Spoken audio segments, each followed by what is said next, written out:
Bismillahirrahmanirrahim. Alhamdulillahi Rabbil alamin. Wal aqibatu lil muttaqin. Wassalatu wassalamu ala sayyidina Muhammad as-sadiqil wa'dil amin. Wa ala alihi wa ashabihi ajma'in. Amma ba'd. Assalomu alaykum va rahmatullohi va barakatuh. Alloh subhanahu va taolo ushbu sayyidul ayyom kunni barchamizga barakotli qilgan bo'lsin, duolarimizni ijobat qilsin, gunohlarimizni mag'firat qilsin. Islomda farzand tarbiyasi deb nomlanadigan darsimizni bugun 23-si.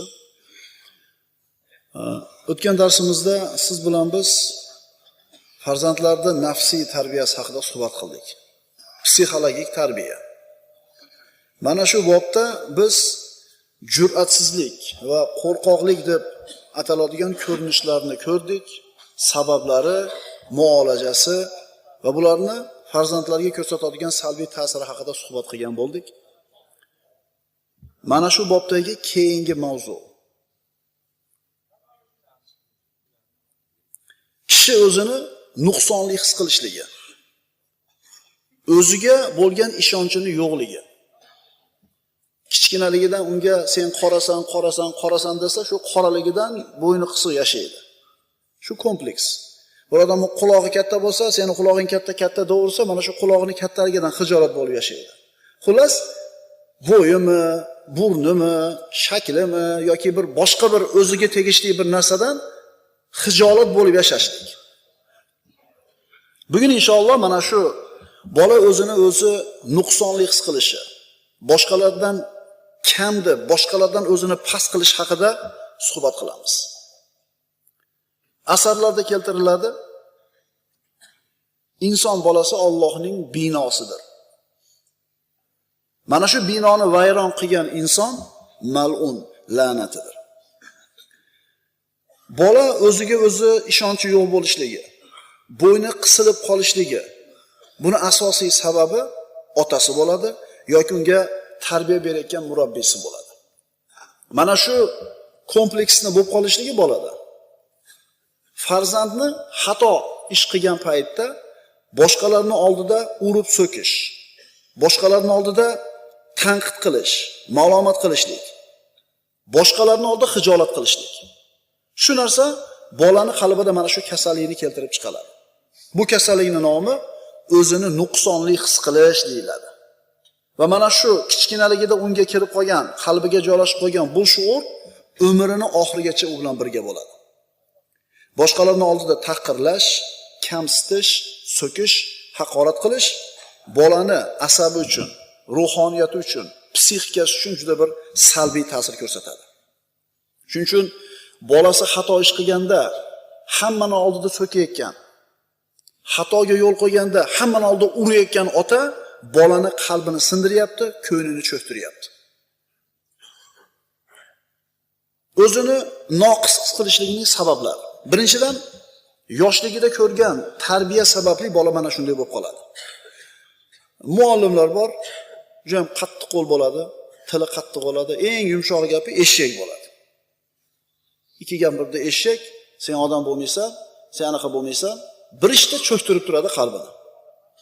Bu tinimsiz mana shunday bir qo'pollikka, taqirlashga, hammaning oldida bir so'kish eshitib ma'lumotlanishlikka duch kelayotgan bola o'ziga o'zi ishonmay qo'yadi.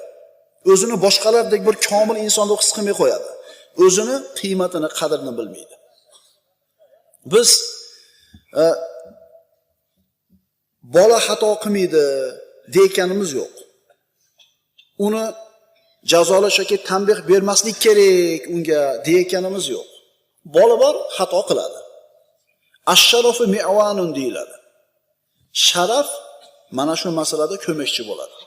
Ya'ni bir boladan xato sodir bo'lsa, uni darrov jazolab so'kib hammaning oldida yerga urishdan avval tushuntirib, agar muallim bo'lsa, murabbiy bo'lsa, bolam, bu senga yarashmaydi. Sen falonchini bo'lasisan. Seni otang undoq odam edi.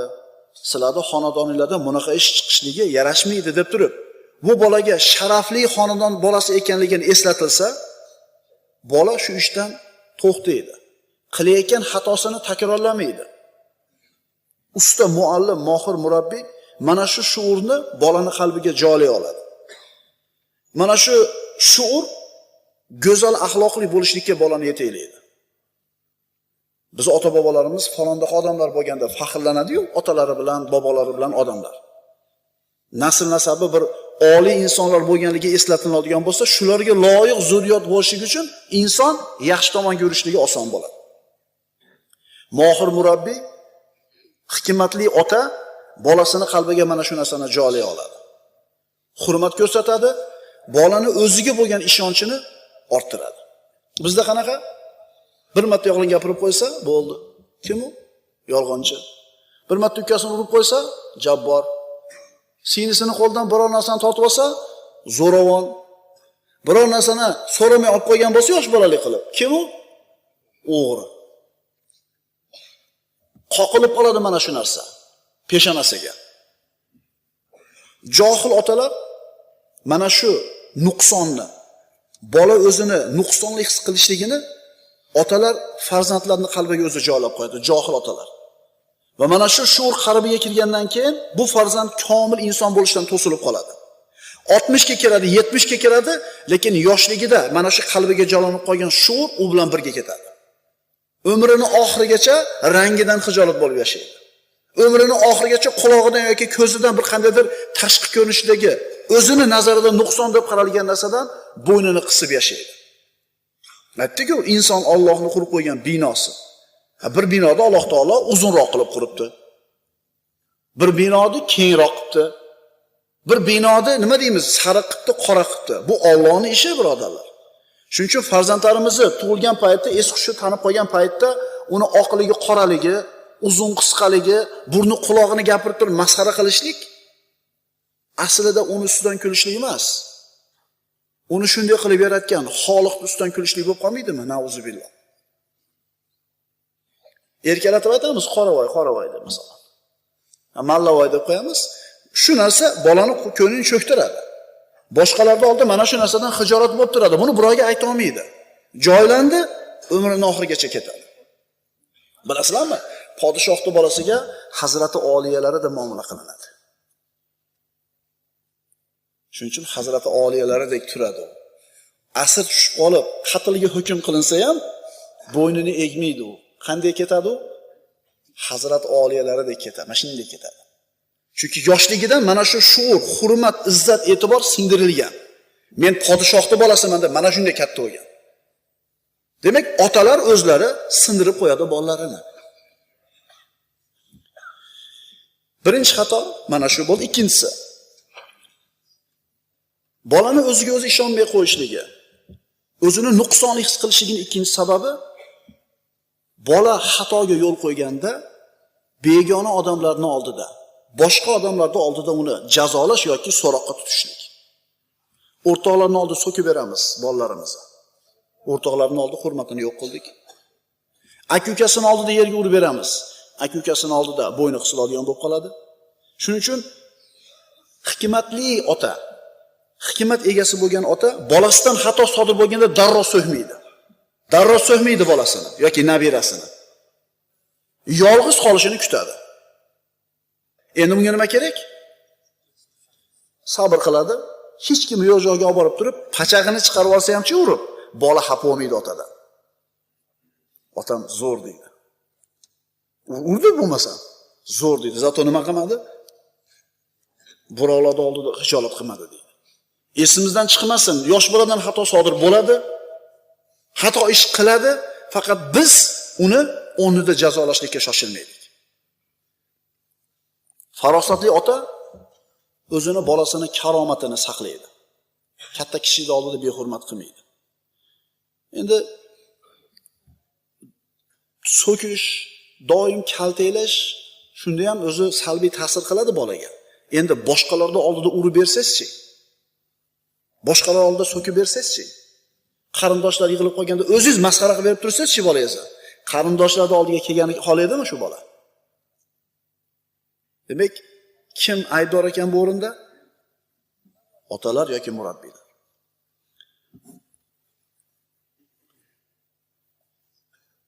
Farzandlarni o'zini otasini ustiga bo'lgan haqqi. Birinchi haqqi, birodarlar, Umar ibn Xattobning so'zi, farzandingiz uchun pokiza ayolni ona bo'lishligiga tanlashligingiz. Kunlarda birida Umar ibn Xattob roziyallohu anhuning oldiga bir kishi o'zini farzandidan shikoyat qilib keldi. Menga yomonlik qilyapti bolam, menga oq bo'lyapti bolam. Xalifa bolani chaqirtirdi, ota ham bola ham turibdi. Bolani malomat qilib ketdi xalifa.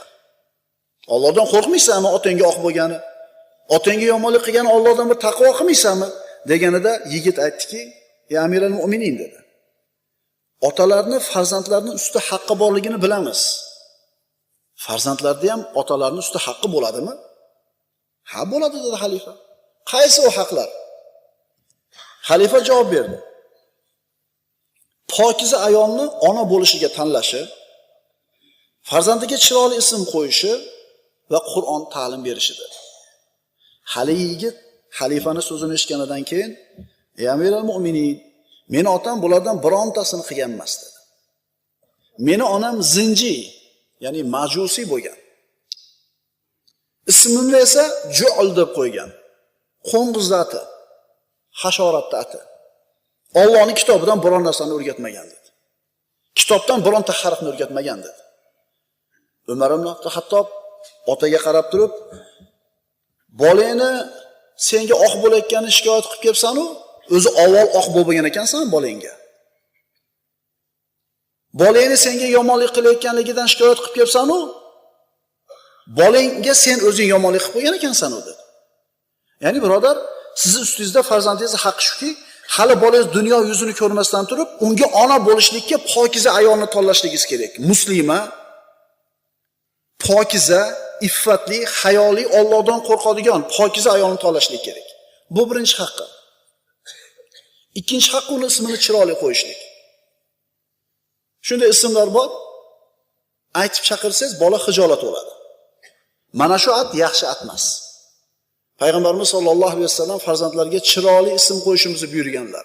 Chunki qiyomatda ana shu ismi bilan aytib chaqiriladi. Rasulullohning oldiga birorta odam kelsa, ismini so'rardi payg'ambarimiz, "Isming nima?" "Ismim falondaqa." "Yo'q, sening isming yaxshi emas ekan. Bugundan boshlab isming falondaqa." Darrov payg'ambarimiz almashtirib qo'yardi. Bir kishi keldi, "Isming nima?" dedi. Payg'ambarimiz u kishi Zaydul Xoyl dedi. "La, Zaydul Xoyl." "Yo'q, sen Zaydul Xoyrsan" deb payg'ambarimiz almashtirdi. Umar ibn Xattob aytdi, "U senga oq bo'lishdan avval sen unga oq bo'libsan, u senga yomonlik qilishdan oldin sen unga yomonlik qilib bo'libsan." Bir kishi o'zini o'g'liga, "Sen cho'rini bolasi bo'lib turib menga gap qaytarasanmi?" dedi. Bu bola shu otani cho'ridan bo'lgan farzandi edi. Cho'ridan bo'lgan farzanddan otani farzandi. Shunda bola otasiga aytdi, "Ey ota" dedi, "Vallohi onam cho'ri bo'lsa ham sizdan yaxshiroq ekan baribir" dedi.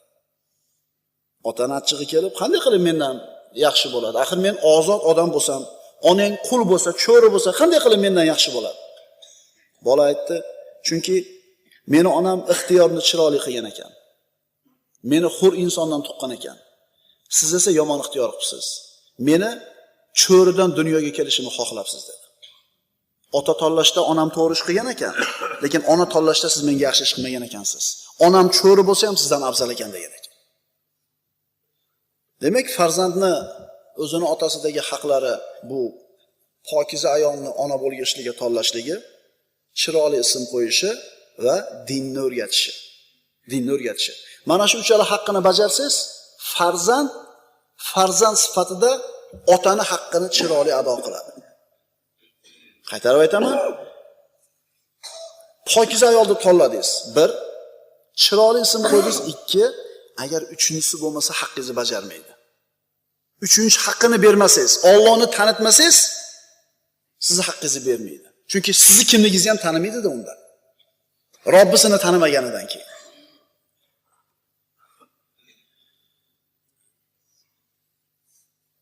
Bolani topib o'zini holiga tashab qo'ygan otalar bor. Tarbiya bermaydi, shug'ullanmaydi, mehnat qilmaydi, lekin farzandining komil inson bo'lishini xohlaydi. Qoida Bolaga hech narsani ta'lim bermasdan turib, xato qilib qo'ysa, jazolashlik noto'g'ri. Qaytaramiz. Bolaga hech narsani o'rgatmasdan turib, bola bilmasdan bir xatoga yo'l qo'ysa, jazolashligingiz noto'g'ri. Endi hech narsani o'rgatmadingiz, xato sodir bo'lgandan keyin gumratni urib qoldingiz. Bu siz tomonidan yaxshi ish bo'lmadi. O'rgatish kerak. Bolam unday qil, bolam bunday qilma. Masalan, o'rgatganingizdan keyin bir xatoga yo'l qo'yadigan bo'lsa, bir marta, ikki marta ogohlantirasiz, keyin jazo bor. Payg'ambarimiz sollallohu alayhi vasallam bilan bir yosh yigit ovqatlanib o'tirgan edi. Ovqat yeyishlikda xatoga yo'l qo'yayotdi. Rasululloh aytdilar: "Ya g'ulam, samillaha va kul bi yaminik va kul mimma yalik." Ey bolam, bismillah de.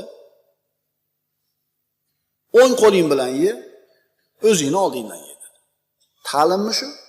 Ta'lim. Shundan keyin ham agar xatoga yo'l qo'yadigan bo'lsa, chora ko'rish mumkin. Bir odam chop qo'li bilan yedi. Payg'ambarimiz sollallohu alayhi vasallam o'ng qo'ling bilan ye dedi. Ya Rasululloh, yeya olmayman dedi. O'ng qo'ling bilan ye dedi. Yeya olmayman dedi, yeya olmagin dedi payg'ambarimiz.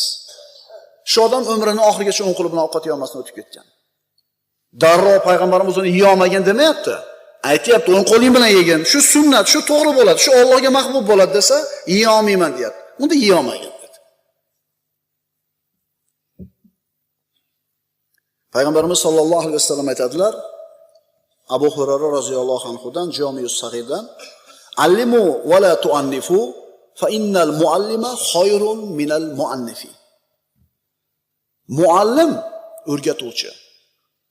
Odam qattiqqo'l, qo'pol, shafqatsizlik qiladigan odamdan yaxshiroq. Xato qildi, urib tarbiyalash mumkin. Xato qildi, tushuntirib tarbiyalash mumkin. Urib tarbiya qilishlikdigina o'zini ishlatadigan odam yaxshi odam bo'lmaydi.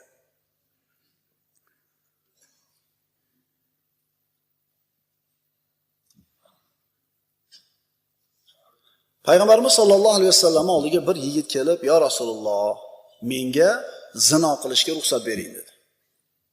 Mana xato sodir bo'ldi. Kimga aytayapti bu gapni? Muhammad Rasululloh sollallohu alayhi vasallam. Habibul Haq, rahmatan lil alamin bo'lgan, Allohning insoniyatga rahmati bo'lgan zotga kelib, ruxsat bering, men zino qilaveray deyapti. Yuzga bir shapaloq urib, nima deyapsan? Menga shuna deysanmi? To'roningdan men kimman bilasanmi deb turib payg'ambarimiz jerkib berdimi? Yonboshdagi sahobalarchi jerkishivordi. Nima deyapsan deyishdi. Ammo payg'ambarimiz nima ish tutdi? Payg'ambarimiz sollallohu alayhi vasallam hayotini yaxshi o'rganishimiz kerak. Zinoga ruxsat bering deb keldi. Rasululloh sollallohu alayhi vasallamning sahobalari hammasini jahli chiqdi. Rasululloh sollallohu alayhi vasallam nima dedi? Bu hadis Imom Ahmaddan Abu Umoma Bohiriy roziyallohu anhudan rivoyat qilingan. Fata min Quraysh ata an-nabiy sallallohu alayhi vasallam faqal: "Ya Rasululloh, i'zan li fi zina." Qurayshlik bir yigit kelib payg'ambarimizga: "Ya Rasululloh, menga zino qilishga ruxsat bering" dedi. Ahmoqlik desa bo'ladimi? Bo'ladi. Kaltafahmlik desa bo'ladimi? Bo'ladi. Kimga aytayapti bu so'zini? Muhammad alayhisalomga. Odamlar jirkib berishdi. Payg'ambarimiz yaqinroq keldi. Qola: "Atuhibbu li ummika?" Onangga ravo ko'rasanmi zinoni dedi payg'ambarimiz. Qola: "La vallohi, ja'alani Allohu fidaka." Ota-onam sizga fido bo'lsin, jonim fido bo'lsin sizga, ya Rasululloh, xolamayman dedi. "Walan nasu yuhibbunahu li ummahatihim." Odamlar ham xuddi shunga o'xshagandek onalariga zinoni ravo ko'rmaydi. So'ngra aytdilar: "Afatuhibbuhu li ibnatika?" Qizing uchun ravo ko'rasanmi shu zinoni? Yigit yo'q dedi. Odamlar ham qizlarga ravo ko'rmaydi dedi. "Atuhibbuhu li ukhtika?" Opa-singlingga ravo ko'rasanmi zinoni dedi. Yigit yo'q, Allohga qasam dedi. Odamlar ham opa-singillarga ravo ko'rmaydi bu narsani dedi. "Atuhibbuhu li ammatika?" Ammangga ravo ko'rasanmi shu zinoni? Yigit yo'q dedi. Rasululloh: "Odamlar ham ammalariga ravo ko'rmaydi" dedi. "Atuhibbuhu li xolatika?" Xolingga ravo ko'rasanmi zinoni? Yo'q dedi. Odamlar ham xolalar uchun ravo ko'rmaydi dedi. Ta'limni ko'ryapsizmi? Bittadan aytyapti. Mo'min kim edi? O'ziga yaxshi ko'rgan narsani boshqalarga ham ravo ko'rgan kishi edi. Ravo ko'rasanmi o'zingga? Yo'q, ravo ko'rmayman. Demak, boshqalar ham ravo ko'rmaydi bu narsani. Ta'limni qarang. Ta'limni qarang. Qala fawada'a yadahu alayhi va qala Allohumma ighfir zamba va tahhir qalba va hassin farja. So'ngra payg'ambarimiz o'zining muborak qo'llarini shu yigitning ko'ksiga qo'yib turib duo qildi. Parvardigor, uni gunohini kechirgin. Qalbini poklagin va farjini saqlagin. Qala falam yakun ba'da zalika al-fata yaltafitu ila shay'in. Mana shu duodan keyin yigit hech narsaga qaramaydigan bo'lib qoldi. Zinodan bo'lgan biror narsaga e'tibor bermaydigan bo'lib qoldi. Ana birodarlar, uslub. Ana birodarlar, ta'lim. Payg'ambarimiz oldin turib chiqib ketayotganda bu yigit uchun zinodan ko'ra yomonroq narsa yo'q edi. Tarbiya shunaqa bo'ladi. Tarbiya shunaqa bo'ladi. Tortamiz shart. Tars etkizib turib aqli yetmagan yosh bola otasidan so'radi. Osmonni kim yaratgan? Alloh yaratgan. Yerni kim yaratgan ota? Alloh yaratgan. Allohni kim yaratgan dedi. Tarsaki bilan qo'ydi-da, "Hey, ahmoq, kofir bo'lding" dedi. To'g'rimi shu? To'g'rimi shu? Bu taqvodor otada bu. Birodarlar, Alloh taolo xoliq, yaratuvchi. Bu kichkina bola aqli yetmasdan so'rab qo'ygani bilan Alloh taolodan xoliq degan sifat tushib qolmaydi. Chiroyli yo'l bilan bolasiga tushuntirishlik kerak. Bola nimaga so'rayapti? Shu narsani bilmas ekan, bilmoqchi-da. Har so'raganda tarsaki yo'rsa nima qiladi oxiri? Qo'y deydi. Qo'y deydi, nima qilaman? Va dadam so'kib beradi deydi. Urushib beradi. Undan ko'ra indamay yuraveray deydi. Dunyoni siz orqali tanimoqchi bo'lyapti. Siz bir deraza edingiz bola uchun. Dunyoni ko'ray deb sizni ochay deb bo'lsa shay yopyapsiz.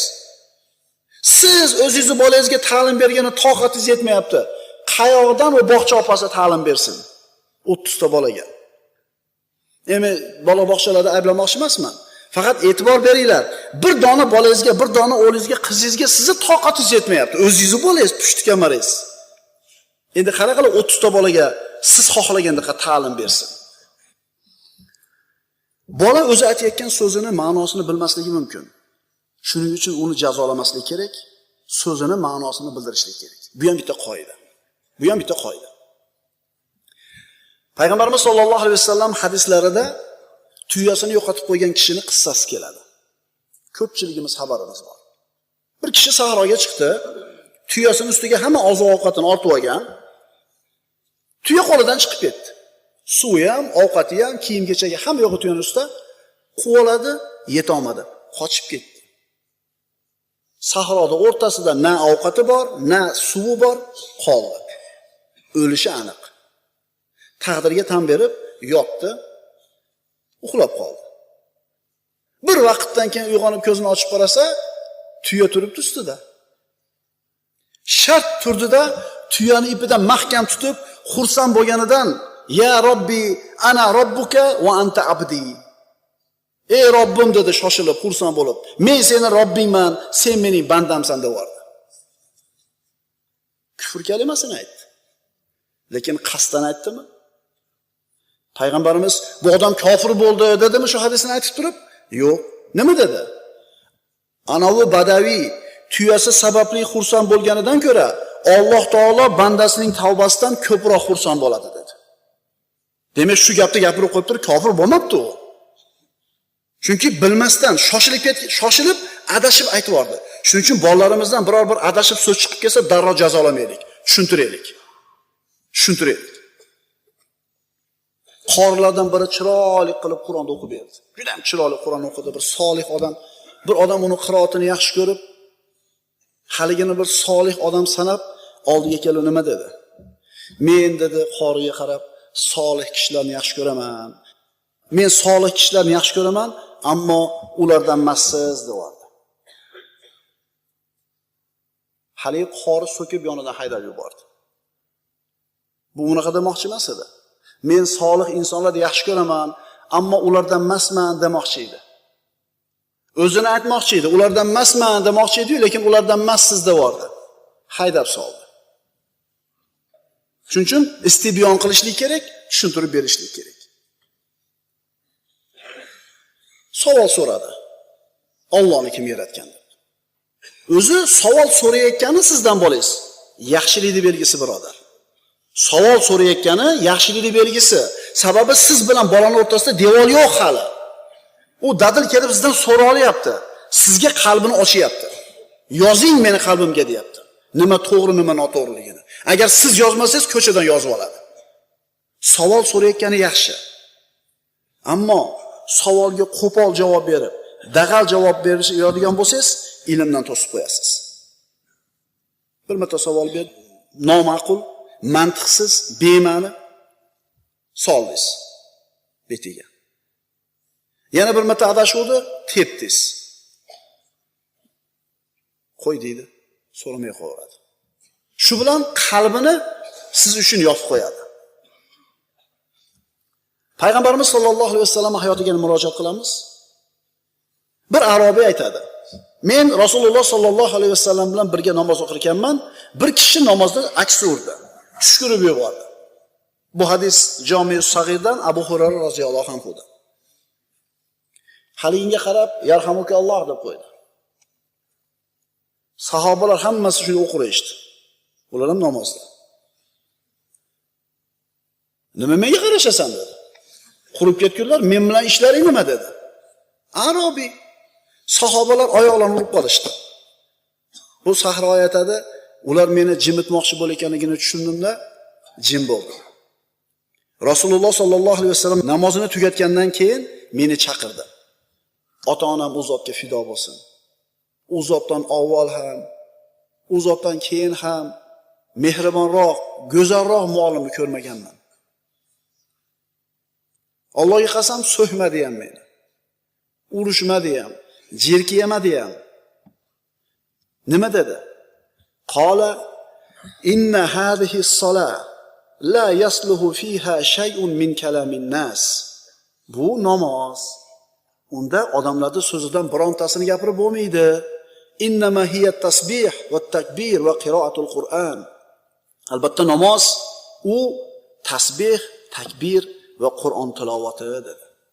Ana ta'lim birodarlar. Ana ta'lim. Undan ham mashhur qissa, Rasululloh sollallohu alayhi vasallamning masjidiga kirib, bir arobiy devorga siydi, bavul qildi. Masjidga kirib devoriga siydi. Biz nima qilardik? Agar bizni masjidimizga kelib birov shunday hammaga ko'rsatib turib devorga qarab siyib qolsa. Xuddi shu ishni sahobalar ham qilishdi. Yoqasidan olib qolishdi hammasi. Sahobalar o'zlaridan talab qiladigan odobni talab qilishdi. Vaholanki sahroyi u uchun bu narsa oddiy narsa. Tarbiya ko'rmagan. Payg'ambarimiz sollallohu alayhi vasallam tek qo'ylar siyvasin dedi. Chunki buni ayb deb bilmayapti-da u. Bizni yosh bolalarimiz ham bilmaydi buni aybligini. Siy bo'ldi. Payg'ambarimiz sollallohu alayhi vasallam bir paqir suv bilan yuvoringlar dedi. Haligi arobiy shunday: "Ey Alloh, meni jannatga kirgiz, Muhammadni jannatga kirgiz, boshqa hech kimga kirgizma" deb duo qildi.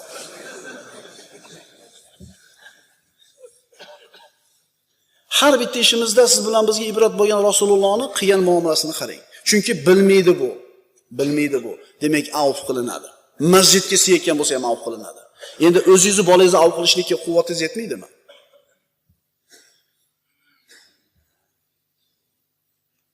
Allimu va la tu'annifu fa innal muallima khayrun minal muannif. Muallim ta'lim beradigan odam, qattiqqo'llik, shafqatsizlik qiladigan odamdan afzal. So'kib urgandan ko'ra bolani mana shu xato qilganda tushuntirib qo'ygan odam afzalroq bo'ladi. Ta'limda qattiqqo'llikdan ko'ra rahm shafqat ko'rsatib qo'yishlik to'g'riroq bo'ladi. 40 ga kirgan odam aytayapti. 15 yashar paytimda bir ish qilganman. Otam mana shu ishimdan keyin menga shunday bir muomala qildi, o'lgunimcha unutmayman dedi. 15 ga kirgan bola dadasining mashinasini minib, olib chiqib ketib, avariya qilib yuboradi.